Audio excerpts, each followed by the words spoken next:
They say mirrors only reflect what's real, a perfect copy of the world in front of them. But what if that's not the whole truth? What if, late at night, when the house is quiet and you're all alone, they start showing you what's already dead? This is the story of Emma. Like many of us, she had a routine.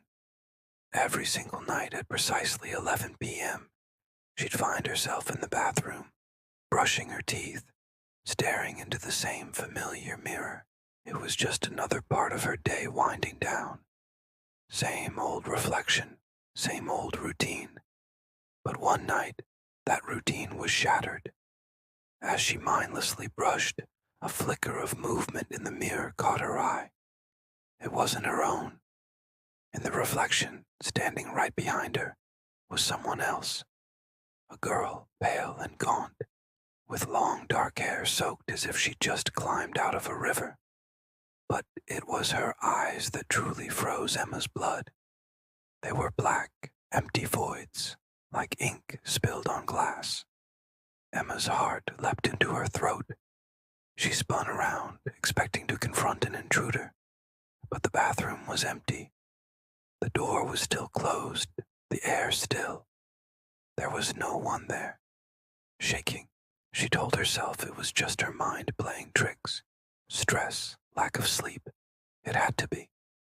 She turned back to the mirror, her breath catching. The reflection of the pale girl was still there, and this time, the corners of her mouth were slowly pulling up into a grotesque, knowing smile. A silent, terrifying greeting from the other side of the glass. In a panic, Emma grabbed her towel and frantically wiped the mirror's surface, smearing away the condensation and the horrifying image. When she looked again, it was gone. Just her own terrified face staring back. She tried to forget it, to rationalize it, an overactive imagination, that's all. But the next night the dread returned as 11 p.m. approached. She hesitated before entering the bathroom, but eventually, routine won out. This time, the mirror was already fogged over before she even turned on the water. It was as if someone had just taken a hot shower, but the room was cold, unnervingly so. And then she saw it, scrawled into the condensation, as if by a phantom finger, were 3 words. Don't turn around. Her hands trembled so violently, she dropped her toothbrush into the sink with a clatter. The air in the small room grew icy, and she could see her own breath misting in front of her.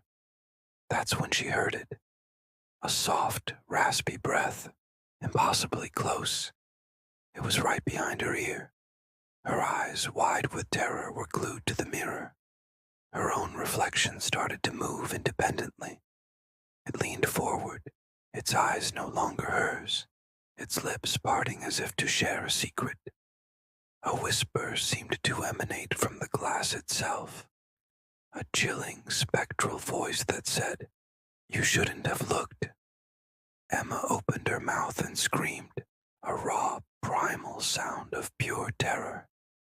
But the sound was swallowed by the silence of the house. No one heard her. No one was coming to help. The next morning, the silence was broken by the wail of sirens. Police found the bathroom in disarray. Shards of the shattered mirror covered the floor, like jagged ice, and by the sink lay Emma's lifeless body. The cause of death was unclear, but the look of absolute horror was frozen on her face. As the investigators surveyed the grim scene, one of them noticed something deeply unsettling. In the largest remaining piece of the broken mirror, a reflection was still visible. It was Emma, or what looked like her, standing perfectly still inside the glass, a faint, triumphant smile playing on her lips. And on the wall behind where the mirror once hung, a final chilling message was written in blood, the letters still dripping. It read, "Now, we're both inside." The legend of the mirror killer, as it came to be known, didn't end with Emma. The house was sold, and the new family, a young couple named Mark and Sarah, were thrilled with their purchase. They were unaware of its dark history. They replaced the broken mirror, installed new fixtures, and painted the walls, hoping to make the house their own. For a few weeks, everything was normal, but the house held its secrets tightly. One night, Mark was working late. Sarah was home alone, following her own nightly routine. At around 11 p.m., she went into the bathroom to wash her face. As the water ran, she glanced up at her reflection in the new mirror. For a split second, she thought she saw another face superimposed over hers. A pale face with dark, wet hair. She blinked, and it was gone. Shrugging it off as a trick of the light, she finished up and went to bed, a faint feeling of unease settling over her. The disturbances became more frequent. Objects in the bathroom would be moved, the faucet would turn on by itself, and always that fleeting glimpse of another face in the mirror, a face that wasn't hers. It was Emma's reflection, trapped and desperate, trying to warn her. But Sarah, like Emma before her, tried to rationalize it. She thought the stress of the new house was getting to her. One evening, Mark came home to find Sarah staring intently into the bathroom mirror, her face pale. "Are you okay, honey?" he asked. She turned to him, her eyes wide. "There's someone in the mirror," she whispered. "A girl. She looks so scared." Mark looked but saw nothing but their own reflections.